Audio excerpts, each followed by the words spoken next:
The Tragedy of Romeo and Juliet, Act 5, Scene 1. Enter Romeo. If I may trust the flattering truth of sleep, my dreams presage some joyful news at hand.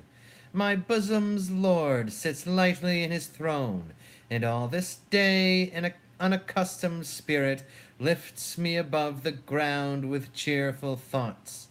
I dreamt my lady came and found me dead. Strange dream that gives a dead man leave to think, and breathed such life with kisses in my lips that I revived and was an emperor. Ah me, how sweet is love itself possessed, when but love's shadows are so rich in joy. News from Verona! How now, Balthazar? Dost thou not bring me letters from the friar? How doth my lady? Is my father well? How doth my Juliet? That I ask again, for nothing can be ill if she be well. Then she is well, and nothing can be ill. Her body sleeps in Capel's monument, and her immortal part with angels lives. I saw her laid low in her kindred's vault, and presently took post to tell it you. Oh, pardon me for bringing these ill news, since you did leave it for my office, sir. Is it even so? Then I defy you, stars! Thou knowest my lodging. Get me ink and paper, and hire post horses. I will hence tonight. I do beseech you, sir, have patience. Your looks are pale and wild, and do import some misadventure. Tush, thou art deceived. Leave me, and do the thing I bid thee do. Hast thou no letters to me from the friar? No, my good lord. No matter, get thee gone, and hire those horses. I'll be with thee straight. Well, Juliet, I will lie with thee tonight. Let's see for means. O mischief, thou art swift to enter in the thoughts of a desperate men. I do remember an apothecary, and hereabouts dwells, which late I noted in tattered weeds, with overwhelming brows, culling of simples, meagre were his looks, sharp misery had worn him to the bones, and in his needy shop a tortoise hung, an alligator stuffed, and other skins of ill-shaped fishes, and about his shelves a beggarly account of empty boxes, green earthen pots, bladders, and musty seeds, remnants of pack-thread and old cakes of roses were thinly scattered to make up a show. Noting this penury, to myself I said, and if a man did need poison now, whose sale is present death in Mantua, here lives a caitiff wretch would sell it him.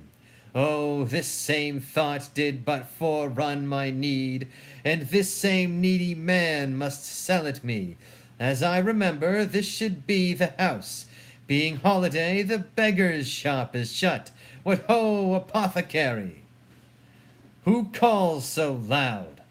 Come hither, man. I see that thou art poor.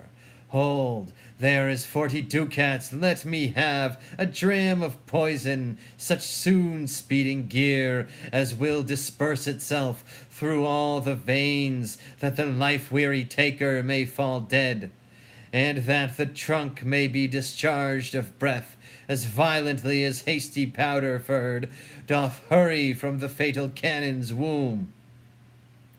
Such mortal drugs I have, but Mantua's law is death to any he that utters them. Art thou so bare and full of wretchedness, and fearest to die? Famine is in thy cheeks, need and oppression starveth in thy eyes, contempt and beggary hangs upon thy back. The world is not thy friend, nor the world's law. The world affords no law to make thee rich. Then be not poor, but break it, and take this. My poverty, but not my will, consents. I pay thy poverty, and not thy will. Put this in any liquid thing you will, and drink it off, and if you had the strength of 20 men, it would dispatch you straight.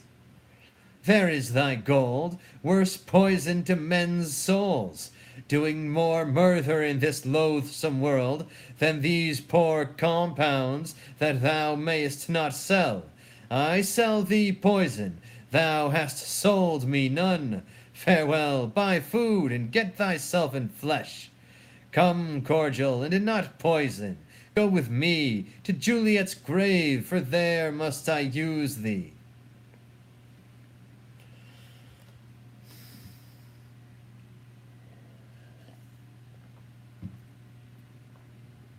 Scene 2. Enter Friar John. Holy Franciscan friar, brother ho! This same should be the voice of Friar John. Welcome from Mantua, what says Romeo? Or if his mind be writ, give me his letter. Go to find a barefoot brother out, one of our order to associate me, here in this city visiting the sick, and finding him, the searchers of the town, suspecting that we both were in a house where the infectious pestilence did reign, sealed up the doors, and would not let us forth, so that my speed to Mantua there was stayed. Who bare my letter then to Romeo? I could not send it, here it is again, nor get a messenger to bring it thee, so fearful were they of infection. Unhappy fortune! By my brotherhood, the letter was not nice, but full of charge, of dear import, and the neglecting it may do much danger. Friar John, go hence, get me an iron crow, and bring it straight unto my cell. Brother, I'll go and bring it thee. Now must I to the monument alone, within this 3 hours will fair Juliet wake. She will beshrew me much that Romeo hath had no notice of these accidents. But I will write again to Mantua, and keep her at my cell till Romeo come, poor living corse, closed in a dead man's tomb.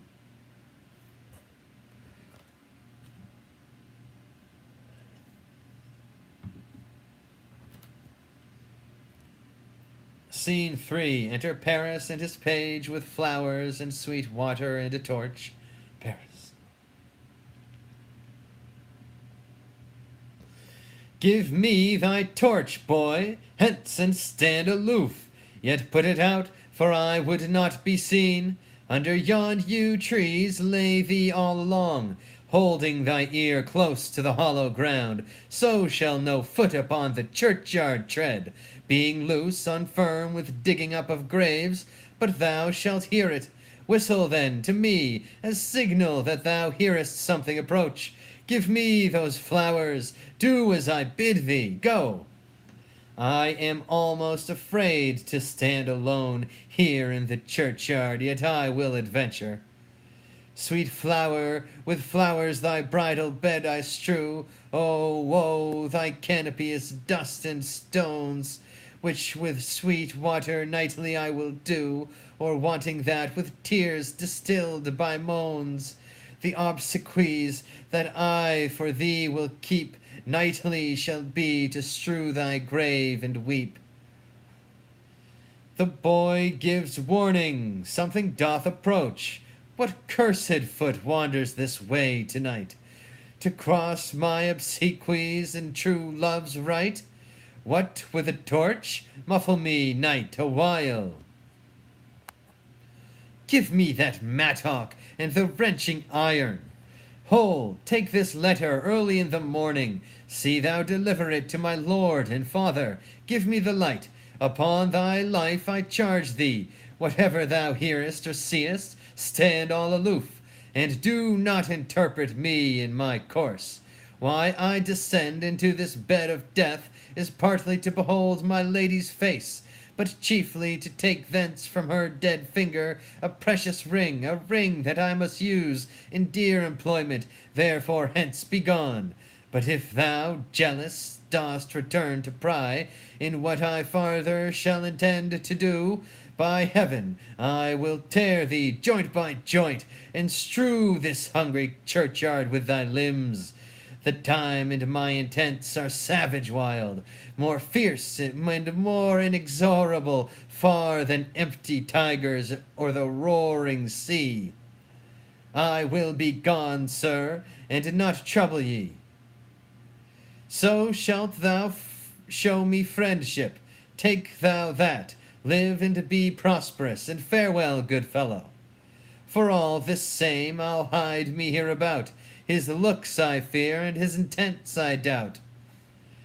Thou detestable maw, thou womb of death, gorged with the dearest morsel of the earth, thus I enforce thy rotten jaws to open, and in despite I'll cram thee with more food. This is that banished haughty Montague that murdered my love's cousin, with which grief it is supposed the fair creature died, and here is come to do some villainous shame. To the dead bodies I will apprehend him. Stop thy unhallowed toil, vile Montague. Can vengeance be pursued further than death? Condemned villain, I do apprehend thee. Obey and go with me, for thou must die. I must indeed, and therefore came I hither. Good gentle youth, tempt not a desperate man. Fly hence and leave me. Think upon these gone, let them affright thee. I beseech thee, youth, put not another sin upon my head, by urging me to fury. Oh, begone! By heaven, I love thee better than myself, for I come hither armed against myself. Stay not, begone! Live, and hereafter say, a madman's mercy bid thee run away. I do defy thy conjuration, and apprehend thee for a felon here. Wilt thou provoke me? Then have at thee, boy. They fight. Oh, Lord, they fight! I will go call the watch. Oh, I am slain! If thou be merciful, open the tomb, lay me with Juliet. And he dies. Paris dies. In faith I will. Let me peruse this face. Mercutio's kinsman, noble county Paris. What said my man when my betossed soul did not attend him as we rode? I think he told me Paris should have married Juliet. Said he not so? Or did I dream it so? Or am I mad, hearing him talk of Juliet, to think it was so? Oh, give me thy hand, one writ with me in sour misfortune's book. I'll bury thee in a triumphant grave. A grave? Oh no, a lanthorn, slaughtered youth. For here lies Juliet, and her beauty makes this vault a feasting presence full of light. Death, lie thou there by a dead man interred. How oft, when men are at the point of death, have they been merry, which their keepers call a lightning before death. Oh, how may I call this a lightning? Oh, my love, my wife, death, that hath sucked the honey of thy breath, hath had no power yet upon thy beauty. Thou art not conquered, beauty's ensign yet is crimson in thy lips and in thy cheeks, and death's pale flag is not advanced there. Tybalt, liest thou there in thy bloody sheet? Oh, what more favour can I do to thee, than with that hand that cut thy youth in twain, to sunder his that was thine enemy? Forgive me, cousin. Ah, dear Juliet, why art thou yet so fair? Shall I believe that unsubstantial death is amorous, and that the lean, abhorred monster keeps thee here in dark to be his paramour? For fear of that, I still will stay with thee, and never from this palace of dim night depart again. Here, here will I remain with worms that are thy chambermaids.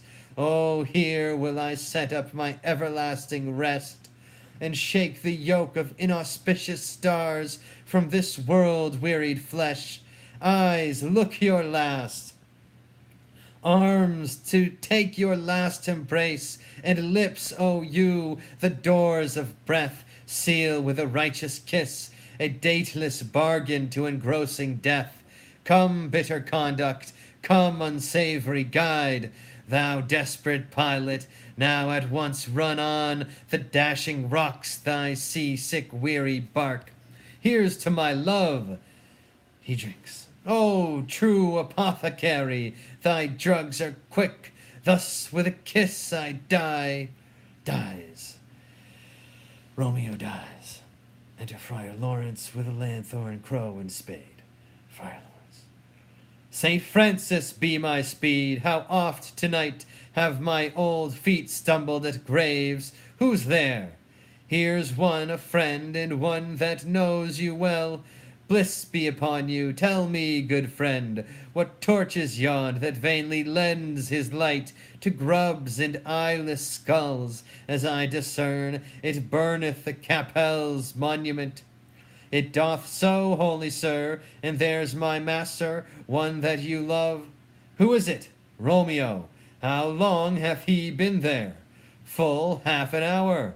Go with me to the vault. I dare not, sir. My master knows not but I am gone hence, and fearfully did menace me with death if I did stay to look for his intents. Stay then, I'll go alone. Fear comes upon me. Oh, much I fear some ill unthrifty thing, as I did sleep under this yew tree here. I dreamt my master and another fought, and that my master slew him. Romeo! Alack, alack, what blood is this, which stains the stony entrance of this sepulchre? What means these masterless and gory swords to lie discolored by this place of peace?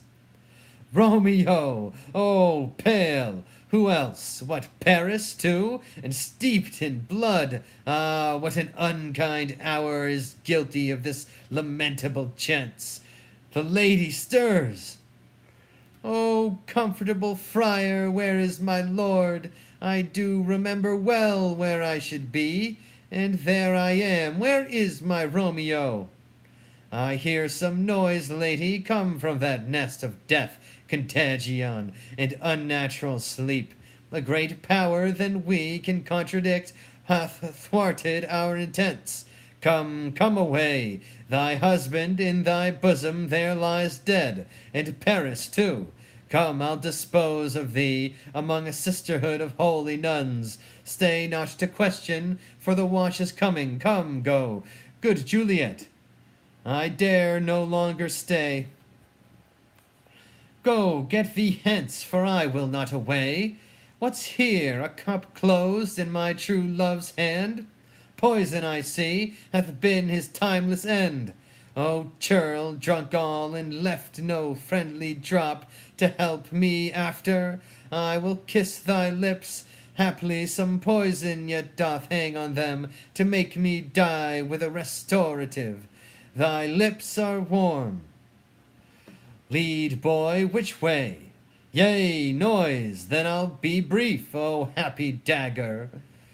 This is thy sheath. She stabs herself. There, rust, and let me die.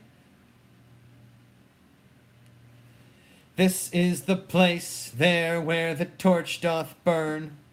The ground is bloody. Search about the churchyard. Go, some of you, whoever you find, attach.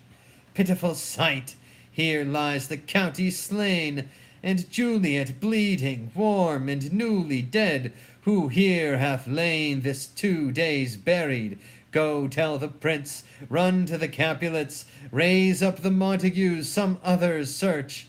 We see the ground whereon these woes do lie, but the true ground of all these piteous woes we cannot without circumstance descry.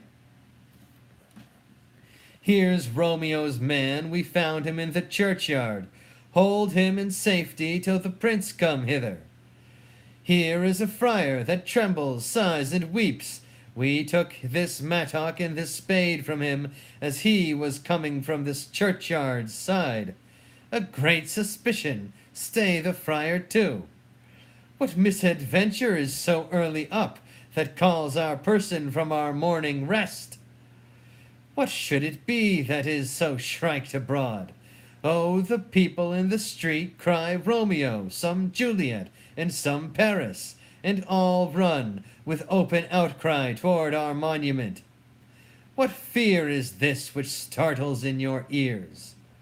Sovereign, here lies the county Paris slain, and Romeo dead, and Juliet dead before, warm and new killed. Search, seek, and know how this foul murder comes. Here is a friar, and slaughtered Romeo's man with instruments upon them, fit to open these dead men's tombs. O heavens!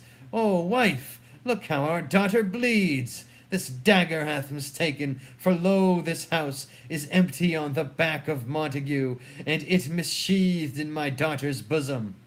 Oh me, the sight of death is as a bell that warns my old age to a sepulchre. Come, Montague, for thou art early up to see thy son, and ere now early down. Alas, my liege, my wife is dead tonight. Grief of my son's exile hath stopped her breath. What further woe conspires against mine age? Look, and thou shalt see. O thou untaught, what manners is in this, to press before thy father to a grave? Seal up the mouth of outrage for a while, till we can clear these ambiguities, and know their spring, their head, their true descent, and then will I be general of your woes, and lead you even to death. Meantime forbear, and let mischance be slave to patience. Bring forth the parties of suspicion. I am the greatest, able to do least, yet most suspected, as the time and place doth make against me of this direful murder, and here I stand, both to impeach and purge myself condemned and myself excused. Then say at once what thou dost know in this. I will be brief, for my short date of breath is not so long as is a tedious tale. Romeo there dead was husband to that Juliet, and she there dead that Romeo's faithful wife. I married them, and their stolen marriage day was Tybalt's doomsday, whose untimely death banished the new-made bridegroom from this city, for whom, and not for Tybalt, Juliet pinned. You, to remove that siege of grief from her, betrothed and would have married her perforce to county Paris. Then comes she to me, and with wild looks bids me devise some mean to rid her from this second marriage, or in my cell there would she kill herself. Then gave I her, so tutored by my art, a sleeping potion, which so took effect as I intended, for it wrought on her the form of death. Meantime I writ to Romeo, that he should hither come as this dire night, to help to take her from her borrowed grave, being the time the potion's force should cease. But he which bore my letter, Friar John, was stayed by accident, and yesternight returned my letter back. Then all alone, at the prefixed hour of her waking, came I to take her from her kindred's vault, meaning to keep her closely at my cell, till I conveniently could send to Romeo. But when I came, some minute ere the time of her awakening, here untimely lay the noble Paris and true Romeo dead. She wakes, and I entreated her come forth and bear this work of heaven with patience. But then a noise did scare me from the tomb, and she, too desperate, would not go with me, but as it seems did violence on herself.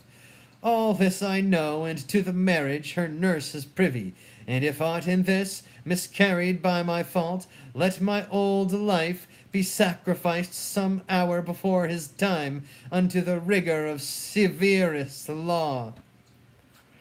We still have known thee for a holy man. Where's Romeo's man? What can he say to this? I brought my master news of Juliet's death, and then in post he came from Mantua to this same place, to this same monument. This letter he early bid me give his father, and threatened me with death, going in the vault, if I departed not and left him there. Give me the letter, I will look on it. Where is the county's page that raised the watch? Sarah, what made your master in this place? He came with flowers to strew his lady's grave, and bid me stand aloof, and so I did. Anon comes one with light to ope the tomb, and by my master drew on him, and then I ran away to call the watch. This letter doth make good the friar's words, their course of love, the tidings of her death. And here he writes that he did buy a poison of a poor apothecary, and therewithal came to this vault to die and lie with Juliet. Where be these enemies, Capulet, Montague? See what a scourge is laid upon your hate, that heaven finds means to kill your joys with love. And I, for winking at your discords, too, have lost a brace of kinsmen, all are punished. O brother Montague, give me thy hand, this is my daughter's jointure, for no more can I demand. But I can give thee more, for I will raise her statue in pure gold, that whiles Verona by that name is known, there shall no figure at such rate be set as that of true and faithful Juliet. As rich shall Romeo's by his ladies lie, poor sacrifices of our enmity. A glooming peace this morning with it brings, the sun for sorrow will not show his head. Go hence to have more talk of these sad things, some shall be pardoned and some punished. For never was a story of more woe than this of Juliet and her Romeo. End of the tragedy of Romeo and Juliet. Amen. Thanks be to God, Jesus Christ, Jah Rastafari the Most High. Bless William Shakespeare.